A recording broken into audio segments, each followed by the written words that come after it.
안녕들 하시다면 이 정신건강에 관한 강의를 들으러 오지 않으셨겠죠. 예, 안녕하기 어려운 시대에 살고 있습니다. 청년들에게 좀 이야기를 해주라고 그래서 준비를 했는데 청년 아닌 분도 많이 계신 것 같고요. 최근에는 청년 연령을 상한해서 공식적으로 39살까지가 청년이라고 그러더라고요. 그래서 덕분에 저도 노인 되는 나이를 조금 늦췄습니다. 청년분들께, 늦게까지 자리 못 잡은 청년분들께 명치 없지만 감사하다는 말씀을 드리겠습니다.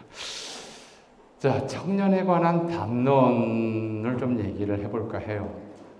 뭐 아프니까 청춘이다 이런 얘기도 있는데 참 무책임한 얘기죠. 아프면 환자지 어떻게 청년입니까? 아프면 환자죠. 청춘은 아파서는 안 되는데 그런데 계속 아파왔어요. 그것도 최근에 늘 그렇게 된 것은 아니고 왜 그렇게 됐는지 좀 얘기를 해보죠. 자, 먼저 노소라는 말을 씁니다. 이 말도 참 이상해. 우리가 늙은 사람 보고 늙은이 그러면 화내요. 그죠? 늙은 사람 보고는 꼭 한자말을 써서 노인 그래줘야 돼요. 노인장, 어르신. 젊은이 보고는 그냥 막 젊은이라고 쓴 우리말로 쓰는데 옛날에는 젊다와 늙다의 두 단계 구분밖에 사실 안 했어요. 그 밑에는 아이들이 있었을 뿐이죠. 근데 아이도 그렇게 특별 대우를 하지 않았습니다. 노인에 관한 또는 나이별 좀 과제랄까요? 나이별로 설정하는 자기 임무에 관한 가장 오래된 얘기, 동아시아 한자 문화권에서 이렇게 알려진 얘기는 이겁니다. 공자님 말씀이죠. 50유오에 지우악하고 31입하고 42 부록하면 뭐 그냥 막 이제 부록이라는 말을 갖다 쓰는데 50이 지천명하고 60이 이순하고 70이 종심소욕이 불르구라. 자기 일생을 그렇게 정리를 했어요.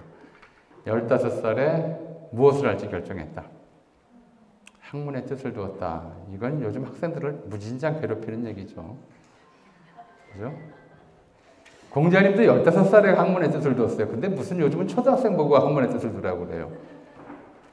공자님도 15살에 뜻을 두었고 그리고 15년 동안만 스승 밑에서 공부했어요. 그건 요즘 시대하고 비슷하죠. 15년 동안 스승 밑에 공부하고 30이 돼서는 스승 없이 혼자 이제 할 수 있게 되었다. 그걸 이립이라고 썼어요. 30에 비로소 자립했다. 그리고 40이 되니까 그 다음에는 자기 주관이 뚜렷해져서 어떤 이야기에도 흔들리지 않았고 그 다음에 50이 되니까 천명이 무엇인지 알게 되었다. 이건 굉장히 어려운 개념이니까 일단 넘어가죠. 천명을 자기는 알았다고 그러는데 사실 그거 아는 사람이 어디 있겠습니까? 그죠? 뭐 어느 나라나 어느 시대나 왕이나 혹은 이제 국가 통치자들은 자기가 천명을 대행한다고 주장하지만 천명이 사람을 괴롭히는 거라면 모르겠지만 사람 잘 살게 하는 거라면 뭐 그런 이야기를 믿을 수는 없겠죠. 그리고 60이 되니까 이순이라고 하는데 남이 자기를 비판하거나 비난해도 또는 자기 생각과 다른 말을 해도 화나지 않았다. 다 이해가 됐다라는 거. 왜 저 사람은 저런 얘기를 하는지. 그리고 70이 되니까 마음 내키는 대로 해도 법도에 어긋남이 없었다. 법도에 어긋날 짓을 할 만한 기운이 빠졌겠죠. 그죠? 하여튼 마음 내키는 대로 해도 법도에 어긋나지 않았다. 이런 얘기를 한다. 그래서 청소년기라고 하는 나이가 여기 뭉뚱그려져 있어요. 학문의 뜻을 두고 혼자 설 때까지 15세에서 30세까지가 대략 그 시대에 홀로 서기까지의 과정, 학습 과정으로 측정이 됐겠죠. 이걸 제 주자는 권학문에서 이렇게 얘기를 합니다. 소년이로 학난성. 이것도 역시 굉장히 자주 하는 얘기죠. 젊은이가 늙기는 쉬우나 학문을 읽기는 어렵다. 평생 해야 될 일이다. 그래서 학문의 뜻을 둔 사람들은 평생 고생할 각오를 해야 된다. 네. 근데 그래요. 대학 입학할 때까지만 공부하고 그 다음부터는 이제 나이 28부터 평생 놀고기만 하는 사람들이 더 많죠. 잘못 아니에요. 왜 그렇게 돼버렸는지를 따져보는 게 중요하죠. 사실은 공자나 주자가 이렇게 얘기했던 시대에 이런 인생을 살 수 있는 젊은이는 아주 드물었어요. 공부할 수 있는 젊은이 자체가 10%도 안 됐어요. 나머지 젊은이는 어떻게 살았냐? 어려서부터 어른이 되기 전까지 이런 질문을 받는 젊은이가 거의 없었어요. 어떤 질문? 너 커서 뭐 될래? 사실 현대의 젊은이들을 괴롭히는 가장 심각하고 끊임없이 고통스럽게 만드는 질문은 이거예요. 너 커서 뭐 될래? 너 그러다가 거지 된다? 너 그러다 감옥 간다? 이런 식의 협박성 이야기들이 계속 나오죠. 근데 옛날에 어린이나 청소년들은 그런 질문을 받으면 그 자체가 특권층이라는 얘기였어요. 나머지 젊은이들은 노비 자식으로 태어났으면 너 커서도 노비야. 농민 자식으로 태어났으면 너 커서도 농민이야. 자기가 무슨 일을 할지 나중에 어떤 직업을 가질지 고민 자체가 봉쇄되어 있었어요. 고민을 할 이유가 없었죠. 불안 요소라고 하면 그 불안 요소는 청년에게 특유한 것이 아니라 모든 사람이 고민하는 거예요. 어떤 거? 역병이 돌지 않을까? 가물어서 다 굶주리지 않을까? 전쟁 나지 않을까? 이런 고민들은 청년에게 특유한 고민이 아니죠. 모두가 공유하는 고민들이었기 때문에 청년들이 특별히, 젊은이들이 특별히 고민할 이유가 거의 없었던 거죠. 늘 그렇지만 책임과 의무는 함께해요. 권리와 의무도 함께해요. 어느 순간 우리나라에서는 1894년 갑오개혁으로 신분제가 최종 폐지된 순간 그때부터 청년이라는 사람들이 자기 운명, 자기 인생에 대해서 고민할 가능성이 열려요. 어떻게 보면 긴 역사의 시간대에서 보자면 청년들이 고민스럽고 불안하다고 하는 것 자체가 해방의 선물이에요. 자기 운명을 결정할 수 있게 되었다고 하는 이것만큼 엄청난 해방은 없죠. 그 해방의 선물이었던 것이죠. 그래서 조선시대에는 이제 그런 게 우리나라 불과 150년 전만 해도 청년들이 그런 고민을 할 이유가 없었어요. 어른이 된다는 것도 어른이 되는 것도 저절로 됐어요. 대개는. 제가 공식적으로 제가 그런 게 아니라 우리 정부가 그랬어요. 39세까지 청년으로 만들었다고 그랬어요. 근데 120년 전에는 120년 전 그죠? 그게 맞겠죠. 150년까지 거슬러 올라가지도 않아요. 120년 전에는 만 39세면 한국인 만 39세면 반 이상이 할아버지 할머니였어요. 농담이 아니에요. 남자가 보통 16, 17에 결혼했고 여자는 그보다 한두 살 많이 결혼해서 바로 아이를 낳으면 19에 아이를 낳아요. 그 딸이 또 19에 아이를 낳으면 38이면 할머니가 되는 거예요. 요즘은 38에 아빠, 엄마가 못된 젊은이도 많은데 그 과정, 아이를 낳을 자격을 가졌다는 것을 옛날엔 어른이라고 했어요. 좀 말이 좀 야하죠. 어르다라고 하는 말은 교합하다는 뜻이에요. 교합을 한 사람하고 하지 않은 사람을 차별했죠. 그때까지가 안 한 사람들은 그래서 머리 모양으로 구별했어요. 남녀가 똑같은 머리 모양을 하고 다녔어요. 뒤로 따서 길게 내리는 것. 결혼하고 나면 남자는 그 머리를 이마 정수리 위로 올려서 상투를 들고 여자는 목 위에까지 감아서 비녀를 꽂죠. 이 비녀 꽂는 머리 모양은 사실은 영조가 개발했어요. 아니면 그 전에 가치라고 해서 머리 위에 가발 쓰는 것이 일반적인 이제 양반 여성들의 두발 모양인데 그것 때문에 너무 사치스럽다고 해서 사치 금령의 일환으로 비녀 하나만으로 머리 장식을 끝내라. 이런 취지에서 쪽지는 것을 쪽지고 비녀 꽂는 머리 모양을 개발했다고 하는데 그거 자체가 겉으로 보이는 성의 상징이었어요. 남자의 상투도 남성성의 상징이고 여성의 비녀도 여성성의 상징으로 그렇게 해놨던 거죠. 그래서 1894년 단발령이 내렸을 때 그렇게 많은 사람들이 오두가단은 가단이나 차발은 불가단이라 무슨 뜻이냐면 내 머리는 자를지언정 내 머리카락은 자를 수 없다 라고 하면서 저항했던 것도 그것을 일종의 사회적 거세로 받아들였기 때문이에요. 남성성을 소멸시켜서 일본에 대한 저항을 막겠다. 이런 의도로 받아들였던 거죠. 나온 김에 요즘은 옛날에는 머리 자르는 일을 한 사람을 망나니라고 그랬는데 요즘은 미용사 보고 머리 자른다고 그래요. 예, 머리카락 자르는 것과 머리 자르는 건 다 다르죠. 근데 요즘은 다 머리카락 자른다고 머리 자른다고 그래요. 나이가 많아도 떡과 머리 있는 처녀 총각이었어요. 이렇게 머리를 따내리는 사람들은. 그 어린이라고 하는 관념 자체가 없었어요. 아주 어려서부터. 청소년 결혼하기 전까지 다 같은 모양을 했으니까. 다만 어린이를 이제 우리 문화에서 다른 나라에서 다 마찬가지예요. 어린이들을 좀 봐주기는 했어요. 어린이들 어떻게 봐줬냐? 한국말은 지금은 좀 간단해졌어요. 간단해졌나? 잘 모르겠어요.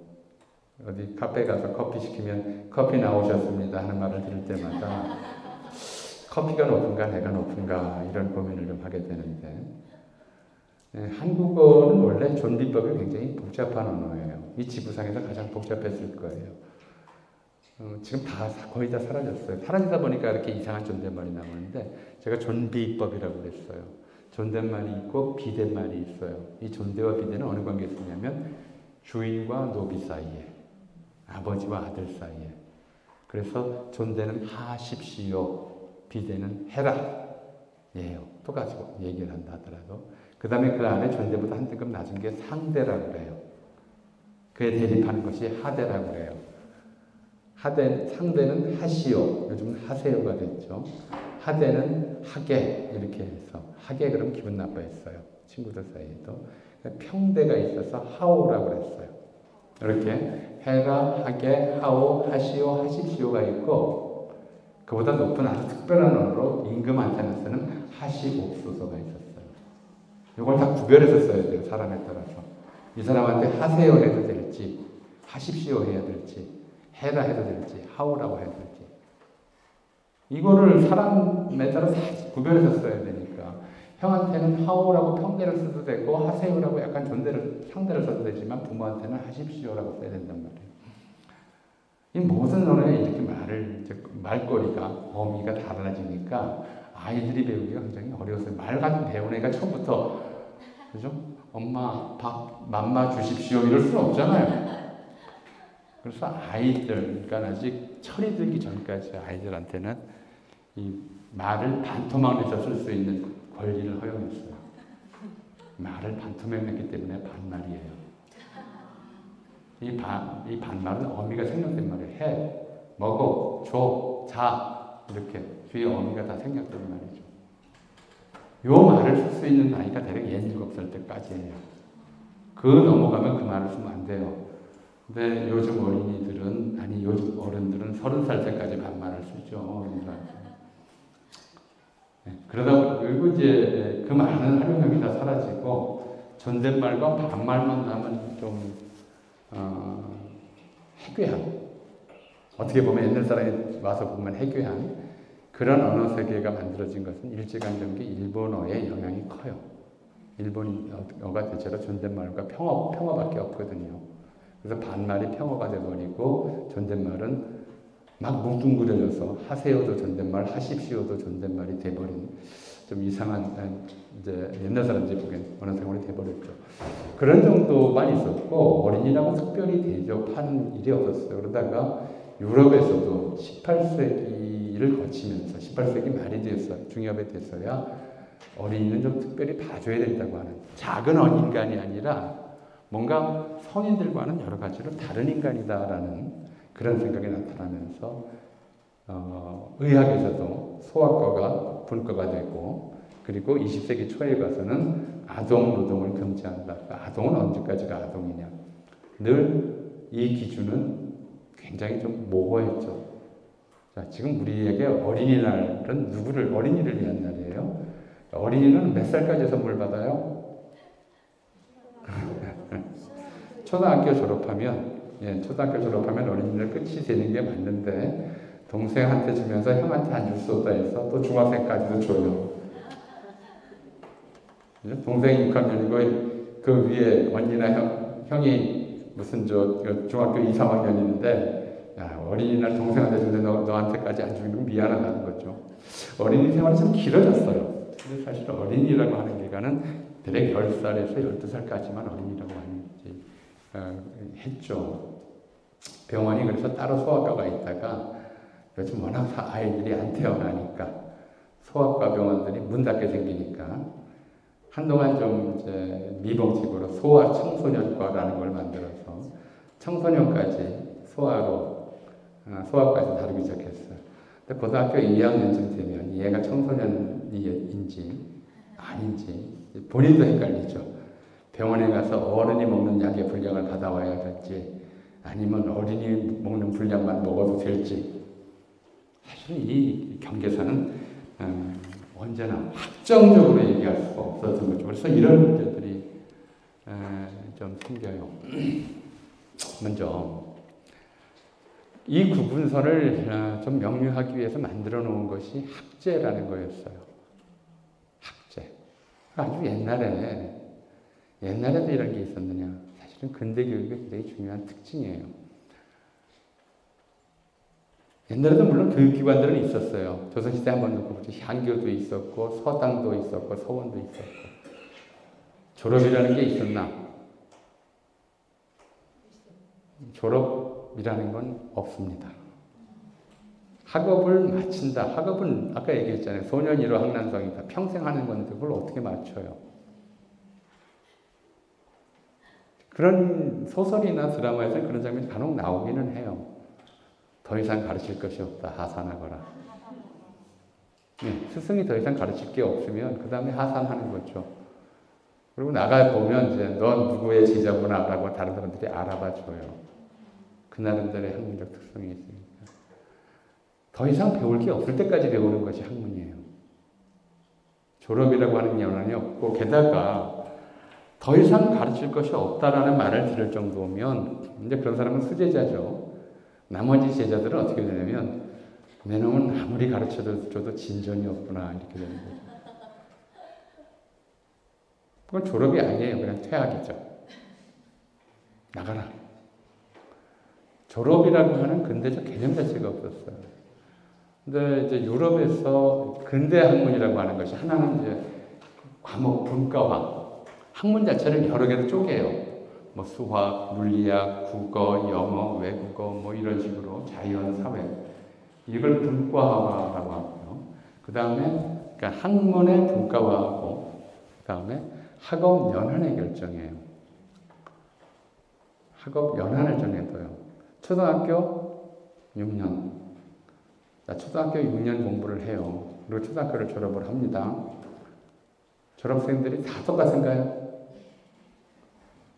어떤 애는 선행을 숲에서 고등학교 미적분까지 다 배우고 나오는 애들도 있고 어떤 애는 내내 판판이 놀아서 하기 싫어서 구구단도 못 외우고 나오는 애도 있어요.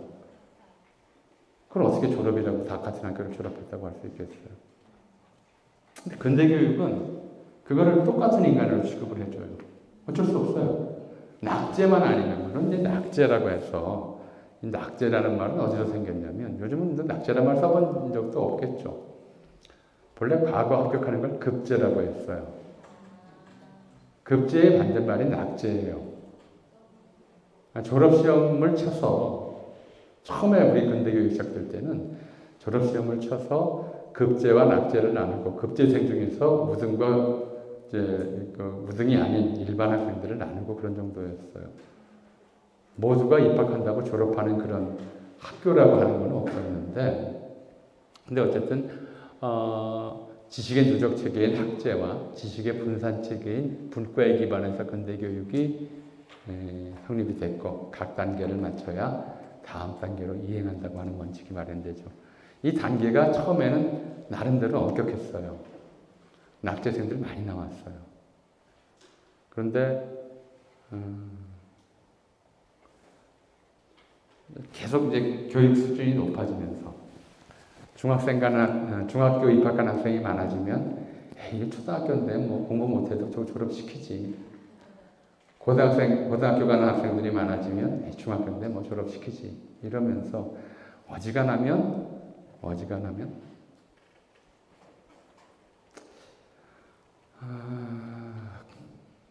요즘 학생들은 전혀 이해를 못할 거예요. 낙제생이 나오질 않으니까. 근데 제가 중학교 입학할 때는 초등학교 같이 입학했는데 1년 뒤에 졸업한 아이들이 서로 있기는 했어요.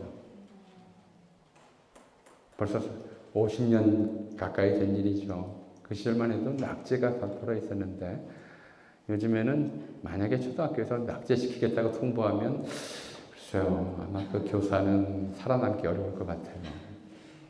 내 자식이 뭔데 왜 네가 뭔데 낙제시키냐라고 해서. 그리고 이런 교육을 우리나라에서는 언제 처음 시작했냐면 똑같아요. 1894년 신분제가 폐지되고 그 다음 해에 바로 교육입국조서라고 하는 것을 고종이 발표해서 그때 먼저 소학교를 세우고 소학교 졸업생이 나오면 중학교를 세우고 중학교 졸업생이 나오면 대학교를 세우겠다 하면서 덕체질을 두루 갖춘 인재를 양성하는 것이 교육의 본이자 국가보존의 근본이다. 이렇게 이제 고종이 천명을 하죠. 자, 여기서 이제 굉장히 중요한 갈등 요소가 생겨요. 지금 우리 교육은 헌법상 의무예요. 국민의 4대 의무 중에 교육의 의무가 반드시 들어가요. 배워야 한다. 안 배우면 대한민국 국민의 의무를 방기한 것이다라고 그렇게 헌법 위반자라고 하는 무시무시한 제목을 쓰게 되죠. 왜 의무인가? 왜 교육이 의무죠? 학교 안 가면 왜 안 되죠?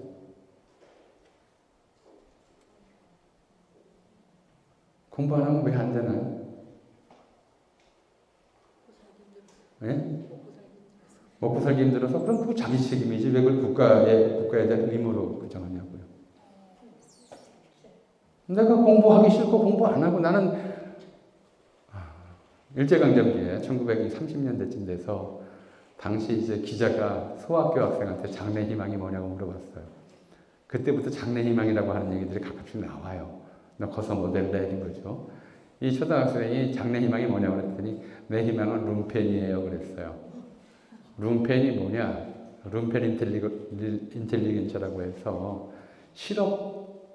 고등교육받은 고등실업자를 룸펜이라고 그랬어요. 왜 하필이면 룸펜이냐 그랬더니 우리 형을 봤더니 일본에 유학해서 대학까지 나왔는데 매년 놀고 먹는다. 근데 그게 그렇게 멋있어 보이더라. 나도 룸펜이 되고 싶다. 그럴 수 있잖아요. 근데 룸펜 되는데 무슨 대학 교육이 필요해요. 장래 희망, 나 그냥 구걸하면서 살래, 거지할래 이런 사람이 만약에 있다면 왜 그게 국가의 의무가 되죠? 국가적 의무가 되죠? 예? 삶의 질을 왜 높여야 되냐고요. 자기가 싫다는데 선택할 수 있는 문제여야 하는데 선택할 수 있는 문제였어요. 농사지을 놈이 왜 학교는 왜 가야 돼? 시집 가서 애 낳고 그냥 살림이나 배우면 되지 뭐하러 학교를 가? 이게 통념이 세계였었는데 1895년에 저렇게 교육은 국가 보존의 근본이라고 얘기를 했어요. 저 때도 그런 얘기를 했지만 저 사실 유럽에서 들어온 근대적 지식이지만 나중에 가서 우리 헌법에 들어간 이유는 대한민국이 민주공화국이기 때문에 그래요. 민의 수준이 낮으면 교육받지 못한 사람들이 주인이 되잖아요. 나라가 개판이 되는 거 아니에요. 무식한 사람들이 투표를 해서 그 지도자를 뽑으면 역시 무식한 지도자밖에 안 나올 거 아니에요. 나라가 망한단 말이에요. 사실은 이제 그런 근대 교육은 근대 국가 탄생과 관련해서 이제 커지는데 이 교육 제도가 교육의 의무로 부과되면서 특히 나폴레옹 시대 프랑스에서 굉장히 좀 중차대한 교육과 학교와 군대를 연결시키는 작업이 진행됐어요. 자, 우리도 원래는 그래요. 원래는 징집 통지서가 나오는 때는 20살 넘으면 나와요. 대개 대학교 1, 2학년 때 나와요. 다른 말로 해보죠. 대학에 입학하지 않았으면 고등학교 졸업하면 나와요. 고등교육 또는 중등교육, 이건 이제 연한이 6년제로 통합하느냐, 3년 자르느냐에 따라 다르지만, 중등교육이라고 보통 얘기하죠. 고등학교 때까지. 이걸 마치고 군대에 들어가게 하고, 이 학교에서 예비 군인 실습을 시키는 일들이 나폴레옹 시대 프랑스에서 나타나서 군복 닮은 교복을 만들어 입히기 시작해요, 학생들에게. 요즘은 이제 아니지만, 저는 군복 닮은 교복을 입고 다녔어요. 이 군복 닮은 교복이라고 제가 말씀드렸는데 1980년대 초까지 83년도에 이런 이제 전통적인 교복이 폐지되고 교복 자율화가 됐으니까 교복 자율화 이전의 교복에서 남자 교복은 일본 육군 정복을 본딴 거예요. 1940년대에 만들어져서 내내 80년대까지 한국 학생들의 몸을 감쌌어요. 여학생 교복은 보통 세라복이라고 많이 했는데 일본 해군 정복을 본딴 거예요. 세일러복을 일본식 발음이 세라복이에요. 여자는 해군, 남자는 육군. 그래서 일본 군국주의 교복을 우리가 80년대까지 입었는데 이렇게 되면서 학창시절의 마지막 단계 남자들의 경우에는 군대로 가기 위한 전 단계로 근대 교육제도에서 편입이 되는 거죠. 10대 여학생들, 10대 여성들이 가장 걱정스러운 일, 굉장히 오랫동안, 지금은 잘 모르겠는데 굉장히 오랫동안 가장 걱정스러운 미래의 일은 아마도, 저는 여자로 살아보질 않아서 잘 모릅니다만은 아마도 아이 낳는 일이었을 거예요. 얼마나 아플까, 얼마나 힘들까 이런 걱정들이 사춘기 때부터 시작이 되겠죠. 남자들은 이제 고등학교 입학하는 것보다 이제 군대 가면 얼마나 뺑뺑이 돌까 이런 걱정들을 하게 만드는 것이, 그래서 학창 시절을 이제 군대 생활의 전 단계를 편입하면서 청소년기에 이제 두 가지 이유가 들어가는 거죠. 하나는 국가 보존의 근본으로서 교육을 받아서 국가를 위해서 일해야 된다고 하는 책무 하나, 그 국가를 위해서 일하는 것 중에 하나가 군인이 못 된다 너는. 나라를 위해서 목숨을 바칠 준비를 해라. 교육 내용에도 그런 것들이 들어가요.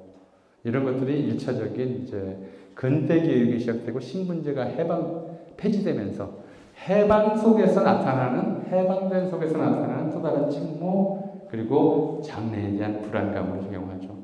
게다가 20세기는 사실은 전쟁이 굉장히 잦았던 시대의 시대 전반기는. 언제 죽을지 모른다고 하는 군대에 끌려가서 이런 불안감들이 청년기를 장식하게 돼요. 어떻게 될까요? 뭐가 좋은 걸까? 자, 선택해라. 여러분한테. 태어나면서부터 직업이 결정돼서 평생 뭐 될지 걱정 안 하고 사는 쪽이 나은가? 뭐가 될까 고민하면서 불안해하면서 그거 되려고 시간 버리다가 또 안 되고 실패하고 좌절을 겪으면서 사는 편이 나은가? 예, 물론 너 크면 뭐 될래가 아니라 너 크면 왕이야 이렇게 살면 얼마나 좋겠어요. 그런 사람은 한 날에 하나밖에 안 나와요, 그죠?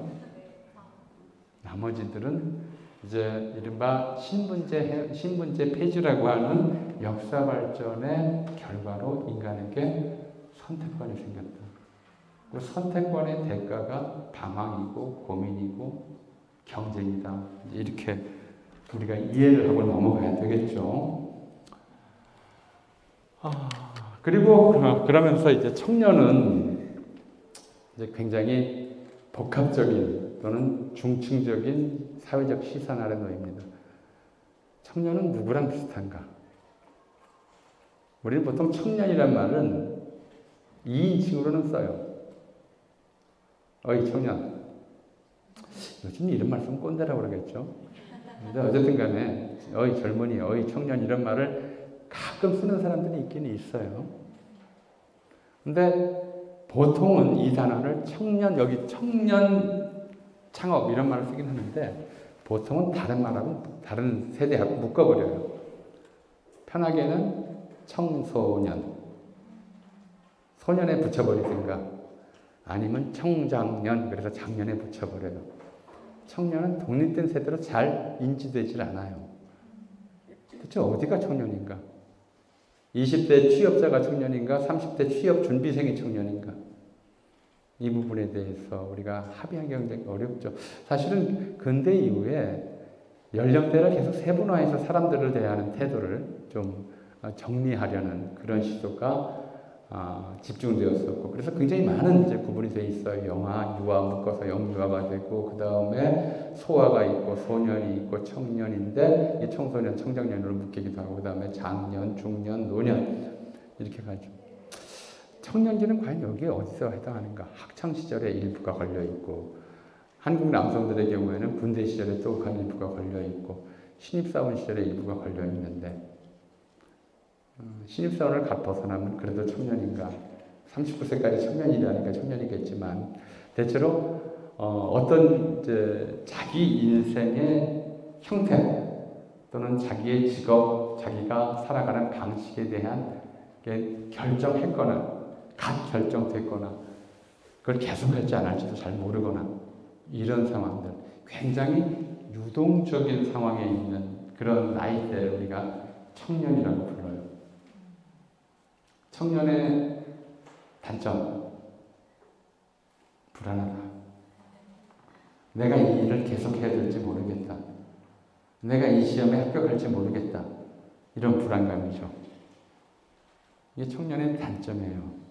청년의 장점. 그럼에도 불구하고 바꾸기에 늦지 않았다. 좀 지나면, 청년기를 벗어나면, 내가 그때 이거 하지 말았어야 됐는데, 이런 생각 자체가 사치가 돼버려요. 이런 생각 못해요. 하면 둘 중에 한 가지죠. 그 사람 참 용기 있다. 아니면 미쳤다. 둘 중에 하나의 평을 들어요. 그죠? 미쳤냐? 어떻게 해서 내 직장인데 그걸 그만둬. 이런 소리를 듣거나, 야, 나이 40이 돼서 진로를 갖고 다니 정말 대단하다. 둘 중에 하나의 평가를 받는 거예요. 근데 청년기는 바꿀 수가 있어요.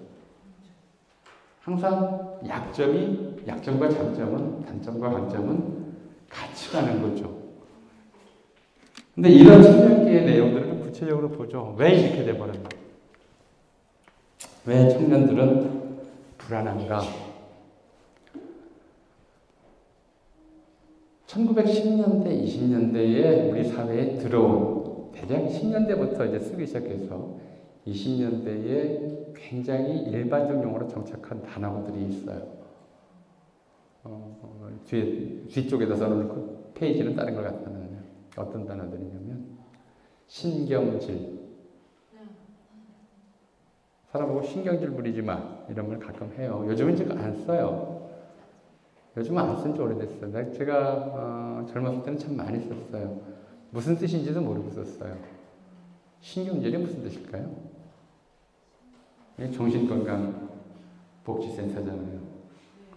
그죠? 신경질은 신경에 생긴 질환이란 뜻이에요. 신경에 질환이 생겼기 때문에 나타나는 증상이다라는 거죠. 신경에 생긴 질환은 두 가지 정도로 나눴어요. 하나는 신경과민. 신경이 외부 자극에 대해서 과도하게 반응한다라는 거죠. 그냥 지나쳐도 되는데 굳이 화를 내거나 겁을 내거나 불안해하는 이런 일들이 잦아져요. 그리고 그런 일을 자주 겪다 보면 신경쇠약에 걸리죠. 버티지를 못해요. 신경쇠약, 신경과민, 신경질 이런 단어들이 1920년대 우리 사회에 일상생활언어로 정착을 합니다. 왜 그렇게 됐느냐? 그 시대부터 사실은 자기 미래에 대한 불안감뿐만이 아니라 자기 미래에 대한 불안감, 나는 해방됐고 내 스스로 내 미래를 선택해야 되는데 뭘 선택해야 될지 모르겠다 계속 보는 것뿐만 아니라 자기 눈에 다가오는 세상이 달라져요. 예를 들어보자고요. 1899년 서울에 처음 전차가 놓여요. 전차를 탑니다. 지금이야 뭐 지하철에서 뭐 그런 자리들은 있죠. 노약자 보호석, 임신부 전용석. 여기 이제 젊은 남자가 앉으면 사진 찍혀서 SNS에 조리 돌린다고 각오를 해야 되겠죠. 그런 정도의 이제 제한은 있어요. 근데 지하철에 자리가 났는데 그 옆자리에 남자가 앉았다고 또는 여자가 앉았다고 자리가 났는데 피하는 사람이 요즘 있나요? 그런 자리 말고는. 그죠? 근데 전차가 처음 나왔을 때 그 시대 사람들을 지배했던 생각은 이거였어요. 남녀 질서 부동석. 어떻게 다 큰 여자가 다 큰 남자 옆에 털퍼석 주저앉느냐?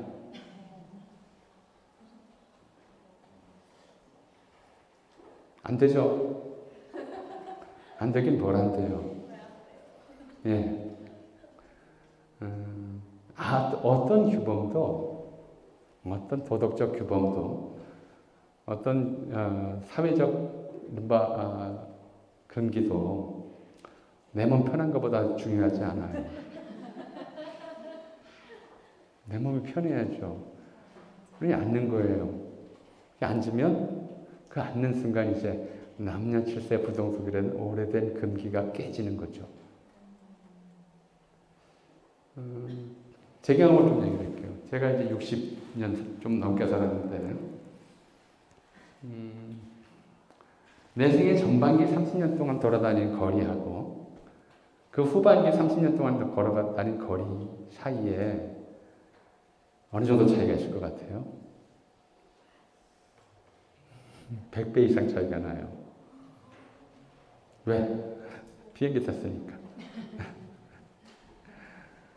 그죠? 그전에는 고속버스나 기차밖에 못 탔는데 30 이후에는 비행기를 타고 돌아다니게 되니까 돌아다니는 거리가 어마어마하게 늘어나는 거죠. 킬로미터 단위가 이제 몇백 킬로 단위에서 몇십만, 몇만 킬로미터 단위로 늘어나는 거예요. 저 시대 사람들이 그랬어요. 100년 전 사람들이. 자, 우리 서울에서 부산까지 몇 시간 걸리나? 예, KTX 타면 3시간이면 가요. 한국인들의 현대 감성이에요. 현대 감성. 제가 대학 다닐 때는 7시간 정도 잡아야 했어요. 100년 전 사람들은 열을 잡았어요. 걸어가야 했으니까. 기차가 들어오는 순간 시공간에 대한 관념이 뒤틀려 버려요. 기차를 타보는 순간. 부산에서 서울 가는데 나 서울 갔다 와야 돼. 지난달에는 그럼 한 달 걸리겠네. 가는데 열흘, 가서 일 보고 돌아오는데 열흘. 근데 그 다음에 갔더니 나 닷새물 갔다 와 이렇게 되는 거예요. 가서 일 보고 뭐하고 다시 차 타고 돌아오면 되니까. 순식간에 한 달이 닷새로 축소가 되는 경험을 하는 거죠. 거리가 공간이. 시공간 감각은 그렇게 바뀌어요. 근대적 교통수단이 들어오면서 속도가 달라지죠. 세상에 자기가 움직이는 속도가 달라져요. 또 한 가지 속도 문제. 또 한 가지 문제는 이런 거예요. 걸어 다닐 때는 내가 움직여야 거리가 단축돼요. 내가 걸어가는 거예요. 내가 걸어가는 만큼 이만큼 내가 전진하는 거죠. 근데 기차 의자에 앉으면 나는 가만히 있어요. 나는 앉아있는데 세상이 움직여요. 세상이. 제가 5살 때 처음 기차를 탔어요. 저는 아직도 그걸 기억해요. 두 번째로 오래된 기억이에요. 제 기억 속에서. 이건 뭐 개인정보를 이렇게 유출해야 되는지 모르겠지만 제가 가장 어린 시절을 기억하는 거는 대문 앞에 그와 같은 뱀 보고 술을 기절했던 거. 그리고 두 번째로 기억하는 게 그 장면이었어요. 제가 어머니한테 그때 뭐라고 그랬냐면, 엄마 왜 나무가 움직여? 였어요. 기차 처음 타고 나서. 내가 움직이고 세상은 고정되어 있는 거예요, 원래는. 원래는. 그런데 이 기차라는 근대 교통의 이 길을 타면 나는 가만히 있는데 세상이 움직이는 거예요. 착시죠. 착시지만 그게 일상적인 경험으로 돼버리는 거예요. 이 현대인은 굉장히 중요한 질병이에요. 정신적 질병. 내가 움직이지 않아도 세상이 움직인다고 하는 착각. 내가 움직이지 않는 세상은 고정되어 있어요. 사람이 움직여야 되는데 요즘 사람 현대인들은 그냥 예를 들어 대통령 뽑는 선거, 국회의원 뽑는 선거, 이걸 꼭 기차표 사주세요. 어디다 데려다 주겠다 그러면 표 끊어놓고 자기는 차. 그럼 목적지에 도달했는지 아닌지 내려보면 다른 곳인 경우가 많죠. 그런 방식의 일단 시공간 감각이 틀려요. 속도감이 달라지고 시간에 대한 감각이 달라지고 공간에 대한 감각이 달라지죠. 시간도 물질이 돼요. 시계가 한번 보죠. 저 시대에 처음 들어온 게 이제 서력기원이었어요. 이건 굉장히 사람들을 한동안 혼란스럽게 했어요. 예를 들어 이런 혼란을 한번 좀 예로 들어보죠. 우리는 1시, 2시, 3시 이렇게 하나, 둘, 셋으로 시간을 세요. 그죠? 예. 분은 1분, 2분, 3분, 1, 2, 3, 4로 세요. 다른 나라도 그러던가요? 다른 나라는 똑같아요. 시를 세는 단위하고 분을 세는 단위가. 우리만 그래요. 한국만. 일본, 중국 다 안 그래요. 우리만 4시 4분, 5시 5분 그래요. 왜 그럴까요? 왜 그럴까요? 읽는 법을 만들어냈을까요? 그 전까지는 이렇게 됐어요. 자축, 인묘, 진사, 오, 이신유, 술, 해시. 그러다가 이제 그 서양식 시계가 들어왔어요. 얘들은 1, 2, 3, 4, 5, 6, 7, 8, 9, 10, 11, 12시 이렇게 하는 거예요. 처음엔 그렇게 읽다 보니까 충돌이 돼요. 우리가 생각했던 4시는 대략 오전 10시경인데 쟤들은 4시란 말이에요. 4시가 있어요. 5시도 있어요. 정오 할 때 5시. 이걸 피해야 되겠다. 그래서 시는 4시, 5시 안 하고 4시, 5시로 하자고 약속을 하는 거죠. 우리가 전통적으로 익숙했던 시간하고 서양에서 들어온 시간이 충돌해요. 시간을 부를 때 이 기간이 꽤 오래 갔다. 몇십 년 갔단 말이에요. 지금이 얼마쯤 됐어? 그럼 지금 5시야.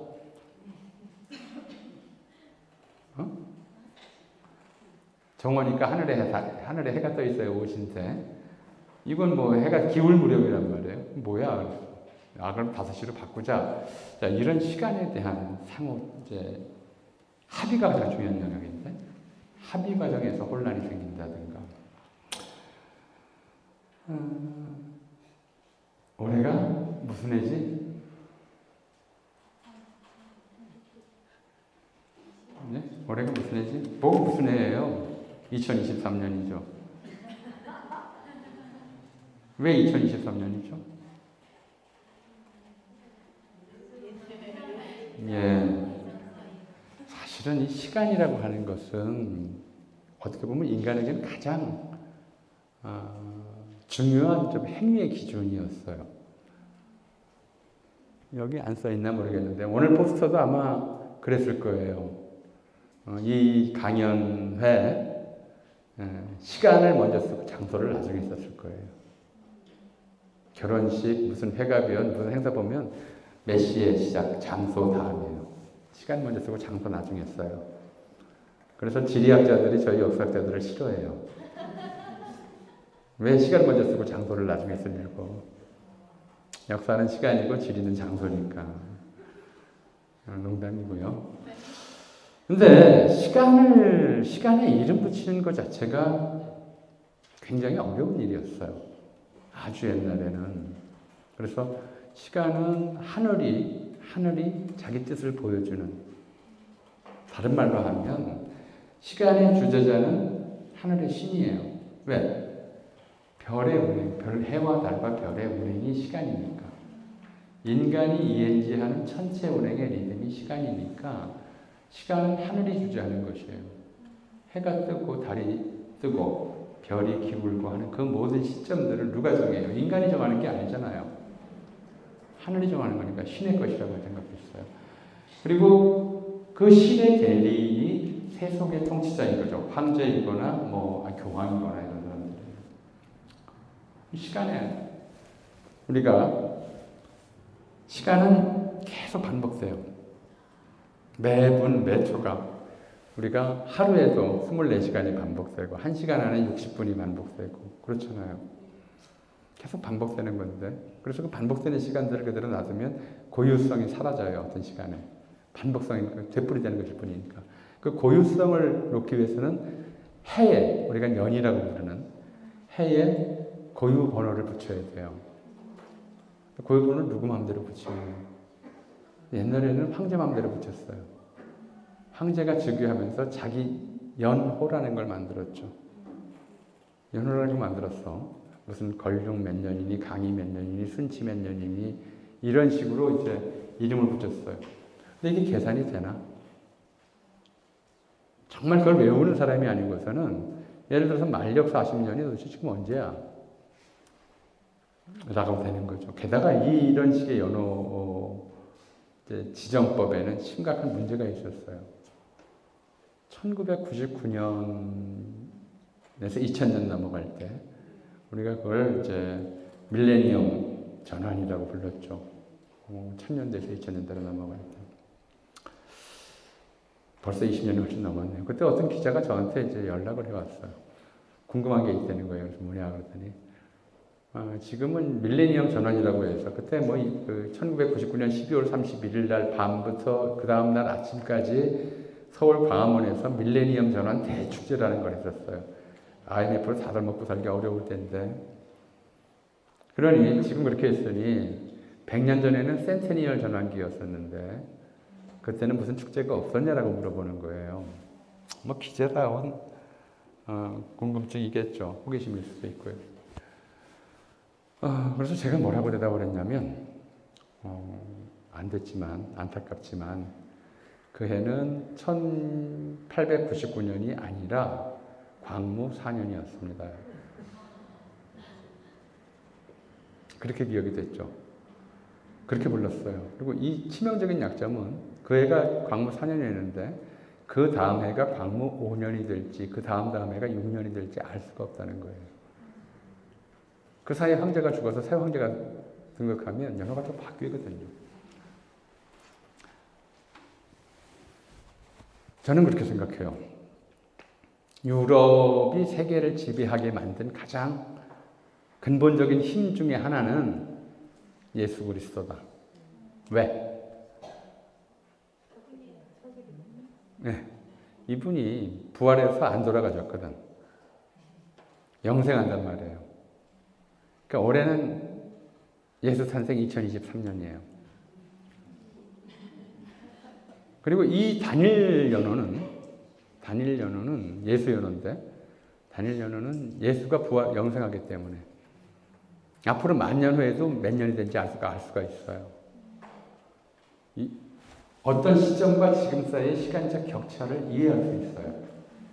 우리가 임진왜란 만력 40년 이렇게 외우면 도대체 그거하고 동치 27년하고 무슨 몇 년 차이가 나는지, 임진왜란 일어나는 해하고 세종대왕이 한걸 창제한 때하고 도대체 몇 년 차이가 나는지 도저히 계산을 할 수가 없어요.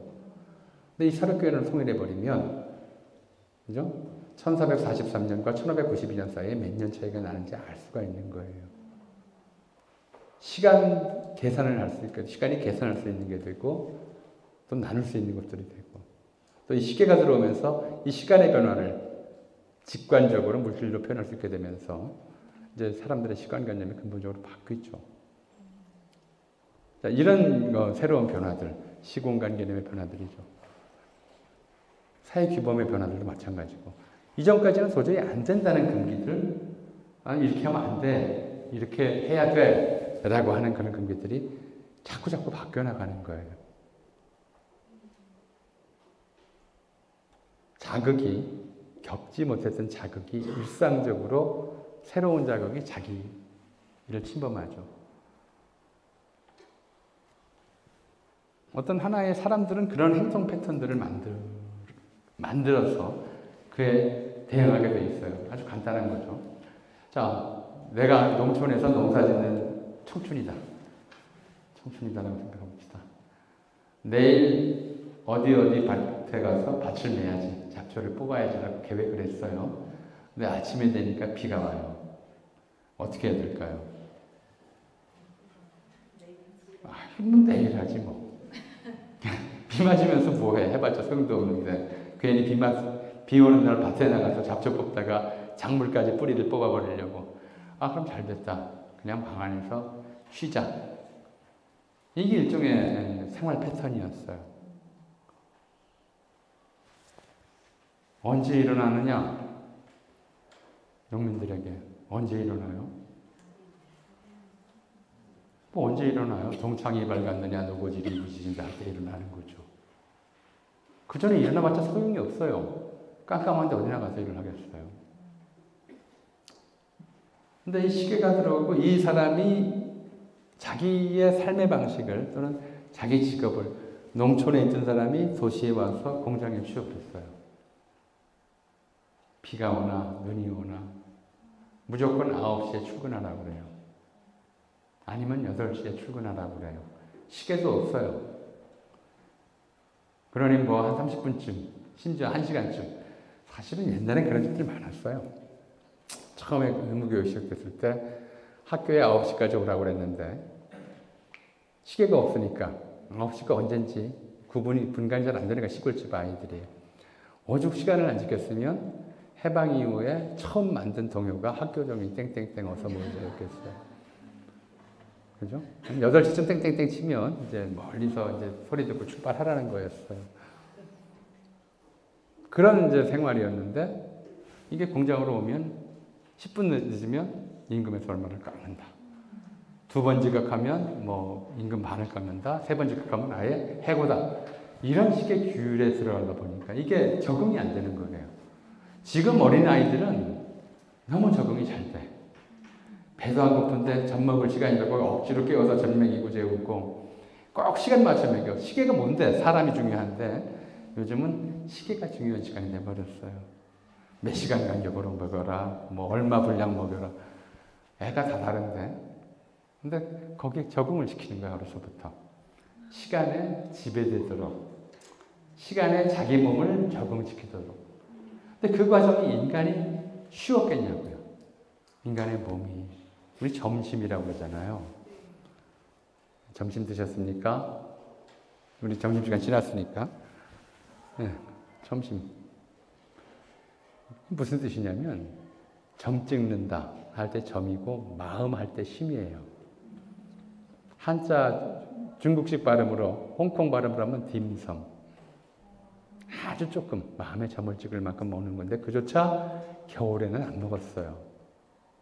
하루에 3끼를 다 먹는 이유가 왜? 날이 짧은데 일도 안 하는데 겨울에는 2끼만 먹고 여름에는 3끼 플러스 새참까지 4끼 5끼씩 먹고 자기 몸의 조건에 따라서 자기 일의 양에 따라서 하루에 낮의 길이에 따라서 먹는 시간, 잠자는 시간은 다 시간의 주인이었어요. 근데 근대로 넘어오면서 거꾸로 인간이 시계에 종속당하는 거죠. 한국 직장인들, 아니 전 세계 직장인들의 보편적인 소원. 아침에 저절로 깰 때까지 잤으면 좋겠다. 매일 아침에 알람 시계가 깨워요. 알람 시계의 노예가 돼서 사는 거죠. 이런 것들이 이제 사람들을 굉장히 당혹스럽게 만든 거예요. 적응하는 과정에서 힘이 들었던 거죠. 저 오른쪽에 있는 그림이 뭐냐면 사실 우리나라에 처음 들어온 자동차는 고종이 사온 거예요. 1903년에 들어왔었는데 고종은 한 번도 타보지를 못했고 1908년에 이제 프랑스 영사가 이태리제 자동차를 가지고 처음 이제 서울 시내에서 몰았어요. 저게 이제 영국의 텔리그래프라고 하는 데일리그래프라고 하는 신문에서 그 장면을 봤는데 자동차가 나타나니까 사람들이 혼비백산하는 거죠. 놀라서 말이 끌지도 않는데 큰 쇳덩어리 바퀴 달린 물건이 지나가니까 사람만 혼비백산한 게 아니고요. 말과서도 혼비백산했어요. 우리 한번 생각해 보죠. 길을 걷는데 옛날엔 군자는 대로행 이런 말이 있었어요. 큰 길은 사람이 걷는 길이었어요. 거기 우마차도 같이 다녔죠. 소나말도 같이 다녔어요. 자동차가 오자마자 이 길은 다 내 거야. 비켜. 이래버린 거예요. 한동안은 자동차 무서워서 피하면서도 그런 큰 길을 걸어 다녔어요. 근데 어제까지 분명히 내가 이렇게 큰 길로 걸어 다녔는데 오늘부터 경찰이 나와서 사람은 큰 길로 가면 안 돼라고 딱 시키는 거예요. 요 옆에 조그만 인도를 남겨두고 넓은 길은 전부 자동차한테 넘겨져 버린 거죠. 그리고는 심지어 그 길에다가 막 선을 그어놔요. 이 선 벗어나면 안 돼라는 거죠. 그럼 어떻게 써요, 사람들이? 그죠? 그걸 배워야 돼요. 도대체 왜 좌측 통행, 우측 통행 같은 걸 사람들이 배워야 되는지 생각도 못했던 사람이 어느 날 갑자기 늘 다니던 길인데 옆으로만 밀려나가고 하는 거예요. 자동차 때문에. 그리고 사람이 다니던 길이 아니라 이제 이건 물길처럼 돼버렸어요. 징검다리 횡단보도로 건너야 되고 아니면 터널로 건너야 되고 이렇게. 도로가 물길이 돼버리고 사람은 제방길이나 그 가운데 있는 징검다리를 건너야 되는 그런 이제 주객이 전도되는 경우를 한 거죠. 그래서 차가 더 늘어나요. 그러면 이제 차의 통행을 위해서 사람들의 통행을 규제하는 일이 생기는 거죠. 1920년대 초반에 우리나라에 처음으로 이제 교통경찰이 생겼어요. 교통경찰이 종로와 내거리에서 차는 이리 가고 저리 가고 사람들은 멈춰라 뭐 이렇게 신호를 하니까 여러분들 잘 알아요. 상록수를 쓴 시문, 그날이 오면을 썼던 그 시문, 시인이자 기자이고 그랬던 사람인데 시문이 그랬다고 그래요.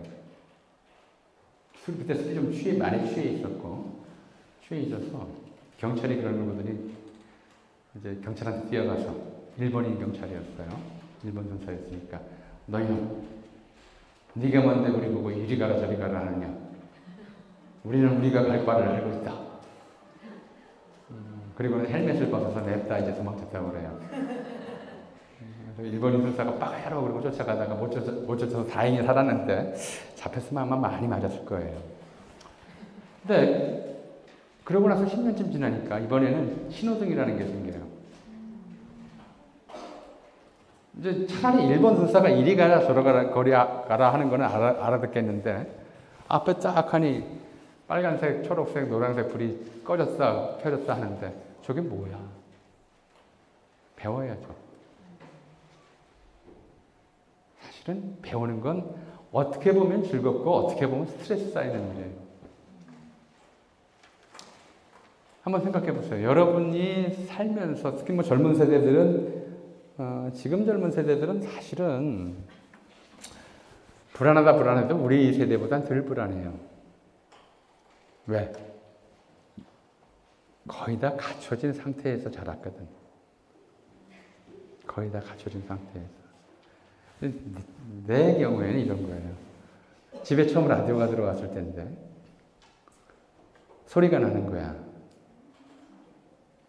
여기서 왜 소리가 나? 그러니까는 할아버지가 꼬맹이 손주한테 이 표현이 좀 안 좋은데 어쨌든 사기를 치셨어요. 여기 조그만 사람들이 들어가 있어. 나 진짜로 믿었어요. 몰랐으니까. 선풍기가 처음 들어왔을 때, 자전거를 처음 샀을 때, TV를 처음 봤을 때 다 놀라운 일이었죠. 얻다가 만나는 것들, 물건들을 만나면서 살아온 세대가 현대인들이에요. 그리고 사실 현대인들이 기쁨을 느끼는 거는 모르는 사람을 알게 됐을 때보다는 처음 보는 물건을 만나서 자기가 가졌을 때 많이 기쁨을 느껴요. 물질에 휩싸일 수밖에 없는 그런 조건인 거죠. 자, 저 시대가 20년대부터 시작된 거예요. 100여 년 전부터. 가봤더니 없던 신호등이 나오고 이 신호등 보는 법을 익히지 않으면 도로에서 비명 행사해도 할 말이 없는 거죠. 학교에서 가르치고 뭐 어린이 무슨 교통안전 시설 같은데 유치원에 데려가서 가르쳐 주긴 해요. 요즘에는. 근데 전에 그런 것도 없었단 말이에요. 1899년 전차가 처음 놓였을 때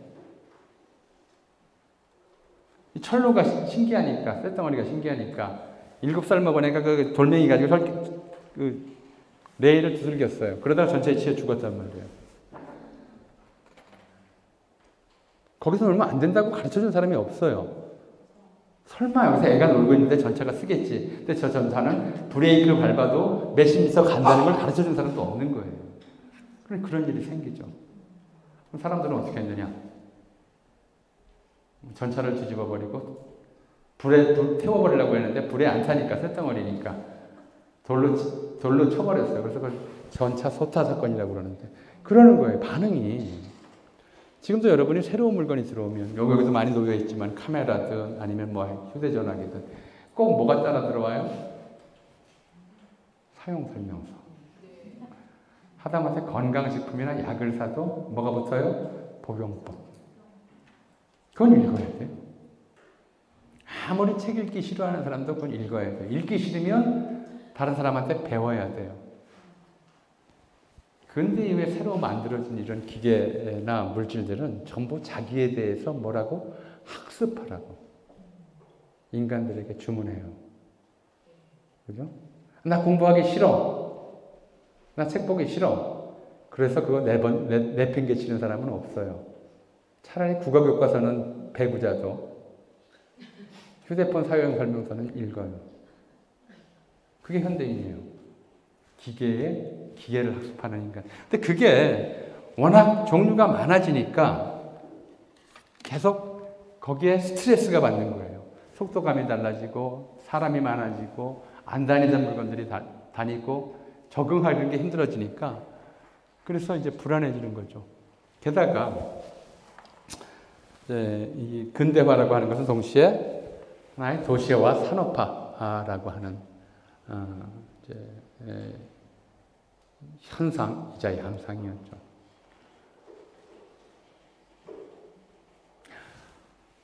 지금은 이제 우리 문화가 그렇게 달라졌어요. 옛날에는 한국인의 이름에 이제 규칙이 있었어요. 중국도 잘 안 지켰고 일본은 더더욱 그런 규칙을 안 지켰는데 한국 사람은 좀 유별나게 특히 조선시대 이후에 그 규칙을 지켰는데 이제 첫 번째 이런 식이었어요. 매천 황현이라는 분이 있었어요. 일본에게 나라를 빼앗기고 나서 이제 자결한 분인데 이분이 뭐라고 썼냐면 우리 조선 사람은 성을 앞에 두고 이름을 뒤에 씀으로써 조상을 높이는 마음을 표시하는데 성은 조상한테 물려받은 거잖아요. 네. 근데 저 서양 오랑캐들은 지 이름을 앞에 두고 성을 뒤에 씀으로써 조상을 천대한다. 저러니 저들이 오랑캐가 아닐 수 있겠느냐. 그런 식의 생각인 거죠. 근데 성은 이제 가문을 표시해요. 두 번째 글자를 항렬자라고 해요. 가문 내에서의 위치를 표시해요. 몇 대 손인지. 그러니까 이름 석자라고 하지만 실제로 개인에게 귀속되는 건 한 글자밖에 없어요. 원래 그게 한국인들의 장명법이었어요. 그래서 옛날에는 거기다가 사람들 대다수가 태어난 곳에 살다가 태어난 곳에 죽었으니까 이름 석자만 알면 네가 어느 집안에 어느 정도 학렬에 있는 애구나. 처음 보는 사람이라도 알 수가 있었죠. 무서워요, 사실은. 그죠? 뭔 짓을 해도 남의 눈에 띄는 순간 그 집 멧돼손 중에 이런 애가 있는데 아주 몹쓸 애라고 소문이 나면 평생 괴롭죠. 그런 이제 실명의 공간이었어요. 사실은 대다수 사람이 중세 사회에서는 이름이 알려지는 순간 정체가 드러나는 그런 삶을 살 수밖에 없었거든요. 근데 도시는 인구가 많아진 것이고 정체불명의 사람들이에요. 익명성의 공간이죠. 누군지 몰라요. 이름을 얘기해줘도 워낙 많다 보니까, 여기는 사람이 많다 보니까 그 성씨를 가지고 제가 어느 집안인지 알 수가 없게 되는 거죠. 여기서 사람들의 고민이 생겨요. 그 고민이 한편으로는 서울 사투리로 나타나요. 19세기 서울 사투리 중에 이런 게 있어요. 깝쇼체라고 그래요. 깝쇼체. 어디로 모실 깝쇼? 어디로 모실 깝쇼? 이게 뭐냐? 아까 말씀드렸듯이 존비법이라고 그랬어요.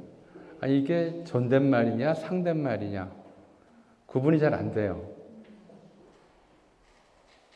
어디로 모실까요? 어디로 갈까요? 아니면 한 푼 줍쇼. 이게 줍쇼가 주십시오인지 주시오인지가 잘 구분이 안 되는 중간한 좀 얼버무림체예요. 이게 굉장히 오래 쓰였는데 요즘도 장사할 때는 상업적 용어로는 좀 남아있기는 한 것 같아요. 이게 이제 상대가 정체가 불분명하니까 그렇게 쓰는 말이었죠. 사실은 한국 사람들의 한국어가 아까 제가 존비법이 복잡하다고 말씀드렸었는데 정말 쓰기 어려워요. 뭐가 쓰기 어렵냐면 1인칭은 나와 저밖에 없어요. 그러니까 상대 앞에서 자기를 낮출 때는 저라고 하고 대등할 때는 나라고 하는데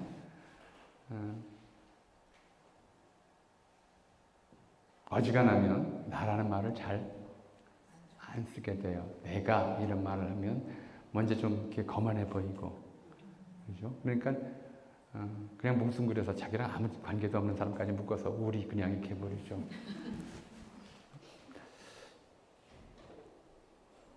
이인칭은 더 없어요. 이인칭은 너 하나밖에 없어요. 아니면 자네, 그대 이런 말을 쓰기도 하는데, 그래서 1920년에 계명우락부라는 단체가 이제 그런 캠페인을 벌였어요. 일본 사람들은 며느리가 시어머니를 부를 때도 안 하다. 시어머니가 며느리를 부를 때도 안 하다. 그래서 안 하다라는 2인칭을 굉장히 폭넓게 쓰고 있어서 평등 사회를 실현하는 데 도움이 되는데 우리 조선 말에는 2인칭이 적당한 게 없다. 너라고 그러면 전부 기분 나빠하기 때문에 그래서 2인칭을 당신이란 말을 2인칭으로 쓰자라는 캠페인을 벌여요. 당신. 근데 실패했어요. 지금 당신이라는 말은 부부 사이에서만 2인칭으로 쓰여요. 그죠? 부부가 아닌 사람한테 당신 그랬다가는 싸우자는 소리가 돼버리죠.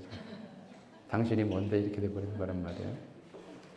원래 이 당신은 3인칭 극존칭이었었는데 안 돼요. 그래서 누구를 부를 때도 이름만 부르기도 못하고 씨라고 부르기도 못하고 너라고 부르기 더더욱 못하니까 그냥 고객님, 사장님 아무한테나 도대체 고객님이 뭔데? 이상한 단어들을 만들어버리게 된 거죠. 하여튼 그런 공간이 익명성의 공간이에요. 누구를 어떻게 불러야 될지 모르겠는 사람들이 사는 공간. 그러니까 뭐가 되죠? 사실 이 고객님이라는 단어가 만들어지기까지 굉장히 복잡한 용어 변천사를 거쳤어요.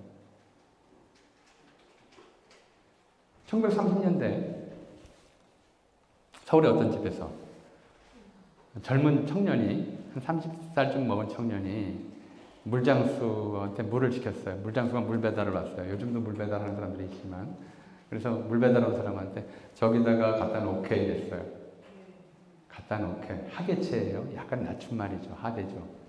자기는 이제 돈 주고 사는 사람이고 물장수는 물장수니까 저기다 갖다 놓게.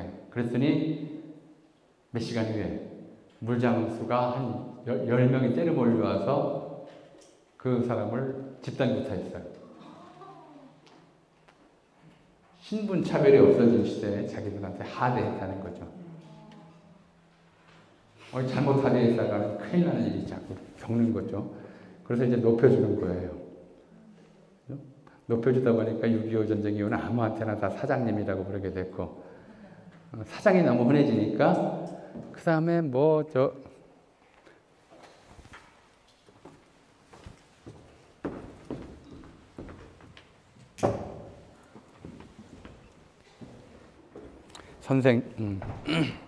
예, 선생님도 나왔다가 사모님도 나왔다가 또 좀 낮춰 부르는 말로 무슨 이모님도 나왔다가 식당에 가면 다 이모님 이렇죠. 그리고 고민 끝에 만들어낸 말이 고객님 같은 거란 말이에요. 고객님.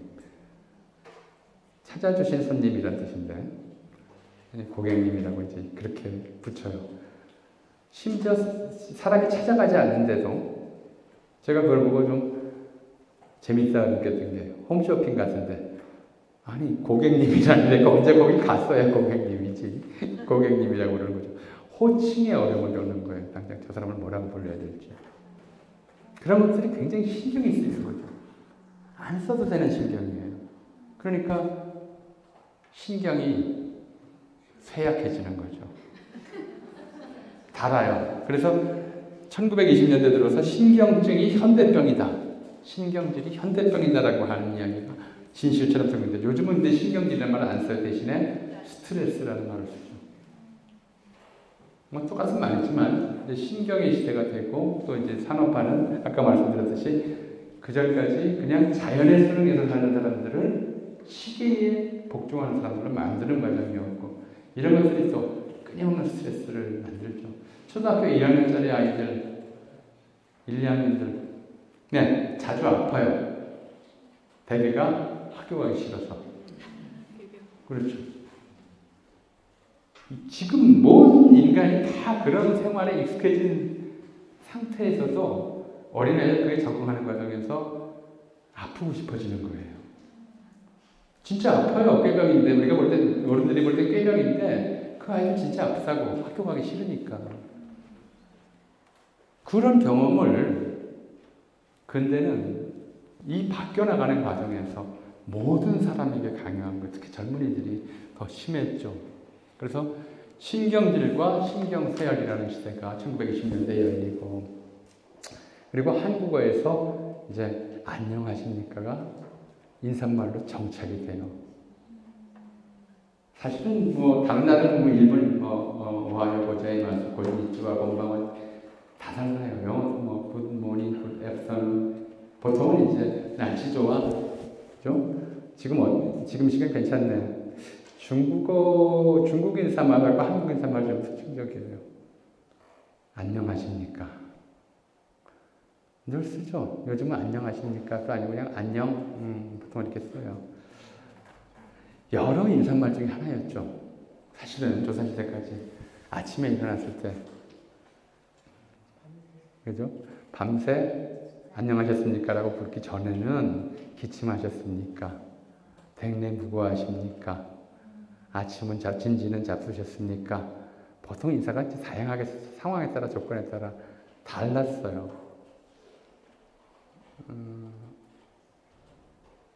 경상도에서는 지금도 그런지 모르겠어요. 인사말이 반문나 로 인사말을 하는 경우도 있었다고 하잖아요. 밥 먹었느냐, 잘 잤느냐, 날씨 좋다, 별별 얘기들이 다 인사가 되는데 대략 20세기 초쯤 돼서 일본인들이 정리해 놓은 조선형 사전에 조선인 인사법으로 안녕하십니까가 들어가요. 그리고 해방 직후에 미군이 편집한 조선어 사전 인사말에도 안녕하십니까가 들어가요. 나라가 망해가는데 사람이 안녕할 수 있겠어요? 일본인들이 의병이라고 잡아 죽이고 의병 혐의가 있다고 막 잡아가서 때리고 이런 시절을 겪으면서 어느 사이인가 사람들이 안녕한 줄 묻게 된 거죠. 안녕이란 뭐냐? 두 가지 뜻이 다 있어요. 심신의 건강 상태가 안녕해요. 마음이 편안한 것이 아니고 몸에 아프지 않은 것이 영이에요. 몸과 마음이 다 아프지 않은 상태가 안녕인데, 그래서 제가 시작할 때 안녕하시면 여기 안 오셨겠지라고 말씀을 드린 거죠. 네. 안녕하냐고 물어야 되는 상황들, 모두가 불안한 시대. 안녕의 반대말이 불안이거든요. 나라가 망할까 불안하고, 나라가 망하면 직장을 잃을까 불안하고, 직장을 잃으면 가족들이 굶지는 않을까 불안하고, 이런 상황들을 거듭하면서 안녕하십니까? 라고 하는 불안한 현실이 이제 거듭되는 것이고, 그리고 특히 이 두 가지가 청년층에게 덧붙여지는 거죠. 하나는 현실의 불안과 미래가 불안하다고 하는 이 두 가지. 커서 뭐 되려는 질문이 계속 괴롭히는 거예요. 내가 뭘 할 수 있지? 유학 갔다 오고 공부 많이 하면 훌륭한 사람이 될까? 훌륭한 사람은 친일파가 되겠지. 뭐 이런 고민이 있는 거죠. 독립운동을 할까? 그러다가 나도 내 가족도 다 잡혀가고 고생하면 어떻게 하지? 잡혀가서 고문당하고 감옥 가고 죽으면 어떻게 해요? 끊임없는 불안이 청년들의 고질병처럼 된 거죠.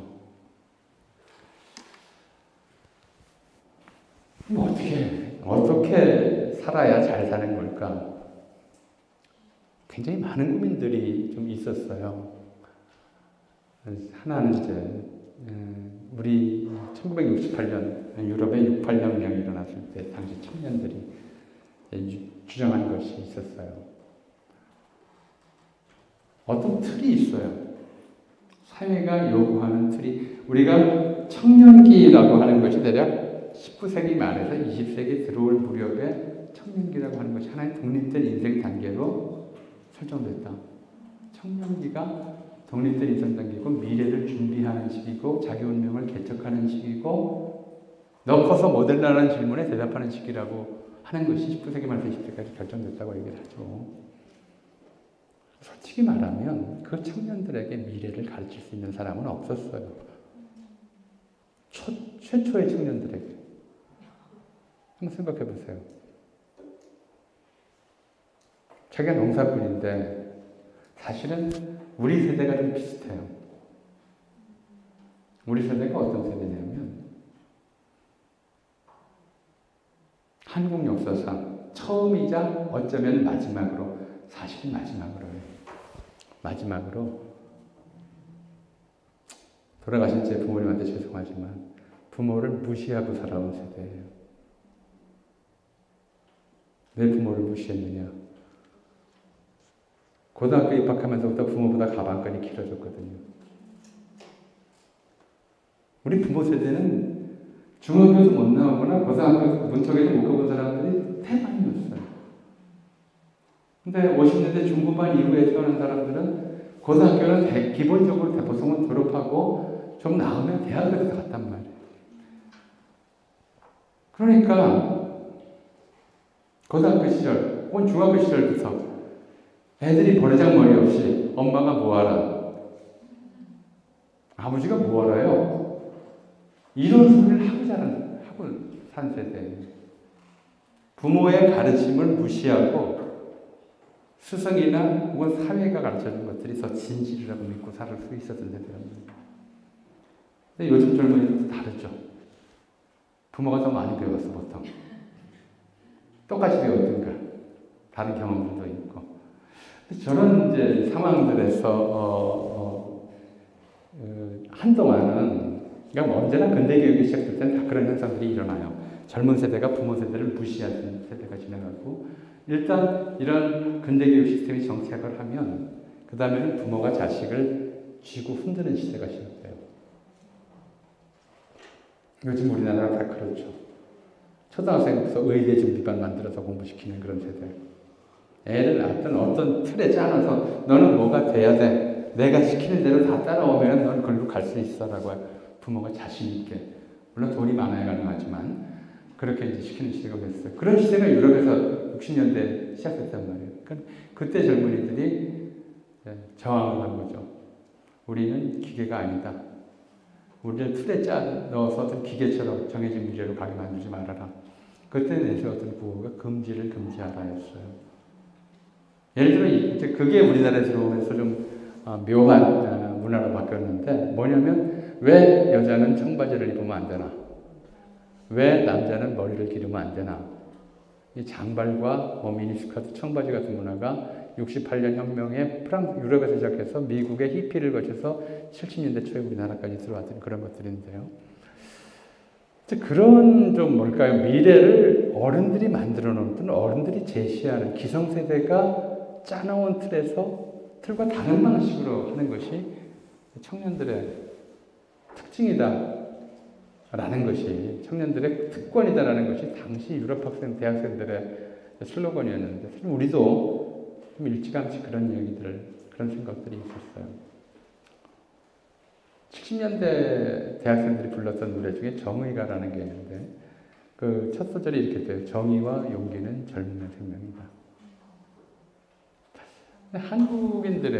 한국인들에게 이 정의라고 하는 단어는 굉장히 좀 특별해요. 짧게 말씀드릴게요.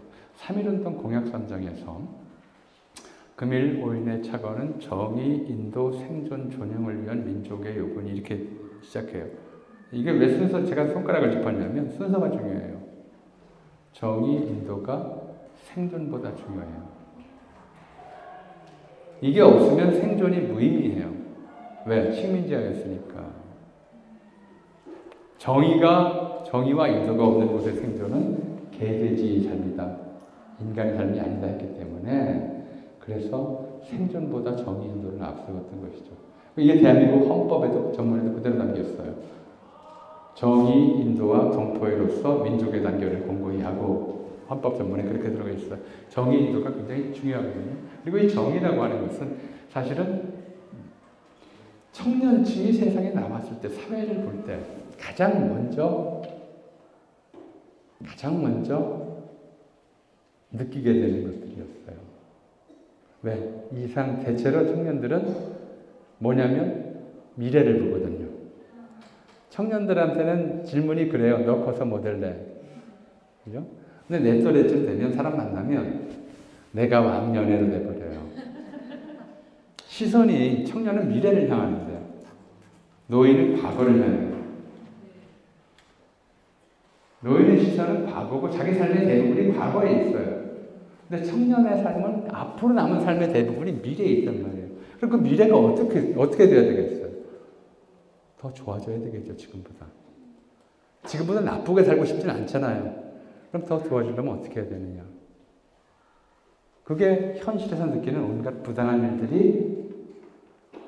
잘못된 일들이 사라지면 사라질수록 좋겠죠. 그래서 청년들은 미래를 생각하면서 그만큼 정의감을 갖게 돼요. 청년의 젊은이의 사명이 바로 정의이고 그 정의를 이루기 위해서는 용기가 있어야 한다는 그런 일종의 청년층의 특권 또는 책무에 관한 담론은 우리가 3.1운동 때부터 90년대까지 지속이 되어 왔어요. 그런데 사실은 그래서 청년 그러면 언제까지나 정의롭고 언제까지나 이상적이고 불의를 참지 못하고 그래서 4.19 때도 3.1운동 때도 4.19 때도 광주의 민주화운동 때도 87년 민주화운동 때도 항상 청년들이 앞장섰어요. 그런 것을 좀 독립운동 같은 거는 감옥 의사를 그랬거든요. 늙은 내가 죽어야지 젊은이들이 죽으면 되겠냐. 그랬으면 좋겠는데 노인들은 그런 데 안 나서요. 그냥 오히려 안전한 데 가서 딴 일은 안 몰라도 위험한 일은 안 나선단 말이에요. 그래 왔는데 최근 들어서 특히 청년들 사이에 이상한 조류가 감지되고 있어요.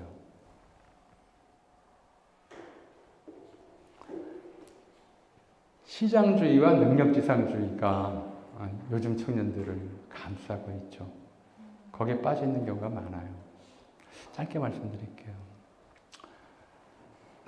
인간은 여러 유형이 있을 뿐만 아니라 상황에 따라 다른 모습을 보여요. 한번 보죠. 어떤 사람이 시장에 가서 이제 가장 합리적인 행동은 뭐냐면 깎을 수 있을 때까지 깎는 거예요. 그게 현명한 소비자예요. 그건 뭐냐? 가장 이기적인 모습이 드러나는 공간이 시장이에요. 반면에 예를 들어 극장에 갔다. 극장에 돈 내고 가는 것 자체가 또 다른 편이겠지만 가서 슬픈 장면을 보면 막 울어요. 지 일도 아닌데. 시장에서 평생 50원, 100원 가지고 사람들하고 아웅다웅 하면서 돈을 벌었던 어떤 분이 늙어서 전 재산을 고아원이나 학교에 기부하기도 해요. 사람은 시장에서 보이는 모습이 다가 아니에요. 시장에서 어떤 모습이 나타나기도 하고, 극장에서는 다른 모습이 나타나고, 가정에서는 다른 모습이 나타나고, 다른 공공장소에서 또 다른 모습을 보여요. 사람은 그런 말이 있잖아요. 멀쩡하던 사람도 예비군복 입혀놓으면 양아치가 된다고. 안 그런 사람도 시장 바닥에 세워놓으면 시장형 인간이 되는 거예요. 그런데 바로 이 시장형 인간을 표준으로 삼으려는 이야기, 담론이 급속히 확산하고 있어요. 다시 한번 정리를 해볼게요. 어떤 인간이 모범적인 인간이냐? 자기 이익을 극대화하기 위해서 합리적으로 선택하는 인간. 시장에서 보이는 모습이에요. 그 인간이 가장 훌륭한 인간으로, 표준적인 인간으로 만들어야 해요. 만들려는 사람들이 있어요. 그런 사람들의 입장에서 볼 땐 이렇게 되는 거죠. 독립운동한 사람들. 돈도 안 되는데 그런 일을 왜 해? 미친놈 아니야? 그런 사람들의 눈에는 그 사람들이 정신병자로 보여요. 잘못된 이념에 빠져서 되지도 않을 일에 자기 목숨을 걸고 남들까지 괴롭힌 사람.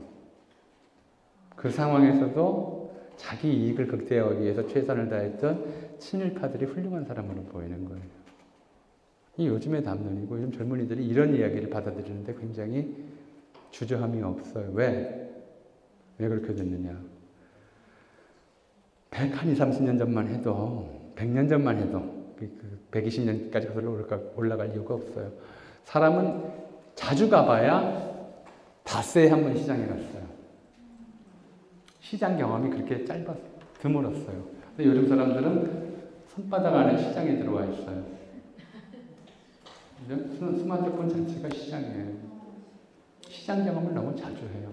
그래서 이기주의적 인간, 시장형 인간이 표준이라고 하는 착각에 빠지기 쉬워요. 근데 그렇게 살면, 인간이 그렇게 이기주의적인 인간들만 가득 차 있다고 세상을 믿게 되면 어떻게 벌어지냐면 아주 간단해요. 옛날에 그런 말이 있었어요. 지옥과 천국은 똑같대요. 밥상에 나오는 음식도 똑같대요. 젓가락 길이도 똑같대요.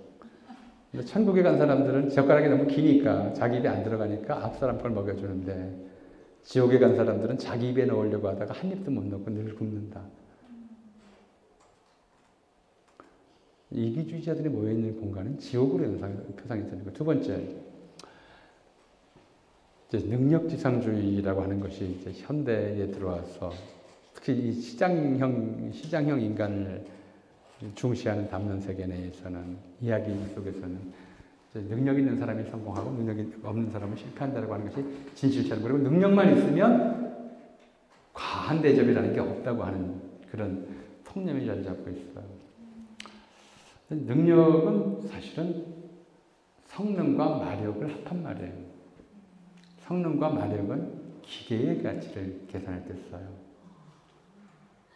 힘력이라는 글자를 옛날에 이렇게 해석을 했어요. 우리가 힘에 관해서 힘드는 게 좋아요? 힘나는 게 좋아요? 힘난다 그러면 신나는 거랑 비슷하죠. 그죠? 힘이 난다. 힘든다 그러면 괴로운 거예요. 힘이 몸 안에 들어오는 게 힘든다고요. 힘이 몸 밖으로 나가는 게 힘난다예요. 힘은 좋은 게 아니었어요, 애초에. 힘은 들어올 때 사람을 괴롭게 하고 나갈 때 사람을 즐겁게 만드는 것이었어요. 힘을 쌓아둬서 좋을 게 아니었단 말이에요. 그래서 논어에서는 자아, 불어, 괴력, 난진, 공자께서는 힘에 관해서 말씀하지 않으셨다라고 얘기를 했던 거예요. 근데 이른바 자본주의 물질 문명이 확장되면서 힘숭배의 시대가 걸렸죠. 최근에 한 20년, 30년 사이에 엄청나게 이 힘에 대한 숭배가 확장이 됐어요. 한번 보세요. 창의력, 이해력, 그죠? 친화력, 사고력, 생각을 힘으로 하나? 힘으로 하는 거 없어요. 옛날에 추진력, 방력, 무슨 뭐 이런 말들은 힘으로 하는 거지만 도대체 사람을 이해하는데 마음으로 하지 누가 힘으로 해요. 생각하는데 마음으로 해야지, 그죠? 누가 힘으로 해요. 근데 온갖 곳에 다 힘자를 붙이고 있어요. 창의력 수학. 창의력? 창의가 왜 힘이야? 너무 당연하게 지금 우리가 쓰고 있어요. 그렇게 힘을 숭배하고 있어요. 그런데 인간은 무슨 짓을 해도 지금 우리가 목도하고 보고 있는 것은 아무리 자기 능력을 키워도 절대로 기계의 능력을 따라잡지 못해요. 정확도에서 기계보다 나은 사람 없어요. 부지런함에서 기계보다 나은 사람 없고요. 지구력에서 기계보다 나은 사람 없어요. 능력이라고 하는 것을 집중하다 보면 결국 지금과 같은 AI와 기계화의 시대에는 인간은 기계에 지배당하게 돼 있어요. 누가 기계보다, 그러니까 지금 그런 얘기를 하잖아요. 뭐 판사, 검사 다 AI로 대체했으면 좋겠다. 이런 얘기가 나오는 게 그런 거란 말이에요. 더 정확해요. 더 사심에 흔들리지 않고, 그죠? 더 반박하기 어려운 결론들을 내준단 말이에요. 인간은 그걸로는 기계를 따라갈 수 없어요. 그럼 무엇이 인간다움의 핵심이냐? 지금 아직도 역자를 붙일 수 없는 것들. 우리가 사랑력 이런 말 없잖아요. 배려력 이런 말도 없어요. 연대력 이런 말도 안 써요. 동정력 이런 말도 없어요. 다른 일과 공감하는. 요즘 이제 저를 굉장히 기분 나쁘게 만드는 게 공감 능력이란 말이에요. 공감은 능력으로 하지 않아요. 그죠? 아무데나 능력을 붙이다 보니까 이제 공감 능력이란 말을 쓰는데 그것도 마음으로 해야 돼요.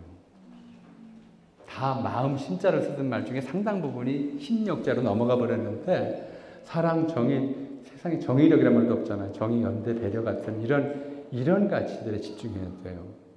그래야 인간성을 잃지 않고 기계에 지배당하지 않을 수가 있을 겁니다. 그래서 지금 이제 우리 청년들의 과제는 굉장히 끔찍해요, 사실은. 인구는 어떻게 보면 좋은 점도 있죠. 인구가 줄어든다는 것, 경쟁 압력이 줄어들게 되게 줄기 때문에 좋아진다고 볼 수 있는데,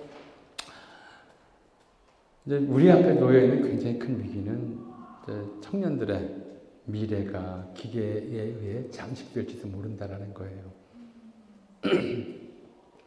요즘 AI가 발달하다 보니까 그림 그리던 청년들이 앞이 깜깜하다고 그래요. 그죠? 출산율이 0.7대로 떨어지다 보니까 합계 출산율이 태권도 하는 젊은이들이 앞에 캄캄하다고 그래요. 앞으로 태권도장 열면 누가 와서 배울까 이런 거죠. 늘 걱정스러워요. 그 걱정을 지금 기계화가 더 가중시키고 있는 거죠. 근데 이런 상황일수록 인간에게 필요한 것이 뭐냐? 인간이 기계에게 지지 않으려면 더 집중해야 되는 거예요. 기계가 갖출 수 없는 것들을 갖추려고 해야 돼요. 어떻게 보면 앞으로 20년 안에 또는 30년 내에 여러분의 남아있는 긴 미래 중에서 지금 우리가 능력이라고 추앙하는 것들 중에 얼마나 남을 것인지, 얼마나 기계에게 빼앗기지 않고 남을 것인지 자신할 수 있는 게 없잖아요. 그럴수록 인간의 본령은 힘에 있는 것이 아니다. 능력에 있는 것이 아니다. 함께 사랑하고 연대하고 배려하고 동정할 수 있는 종적 집단으로서 함께 느낄 수 있는 데 있다. 이거 기억해 줬으면 좋겠고, 이게 여러분들의 불안을 해소하는데 도움이 되지는 않겠지만, 그러나 늘 20세기 이후에 청년은 늘 불안했다. 그리고 불안한 것은 청년에게는 일종의 해방의 특권이다 하는 거 기억하시고 공감하면서 사시기 바랍니다. 감사합니다.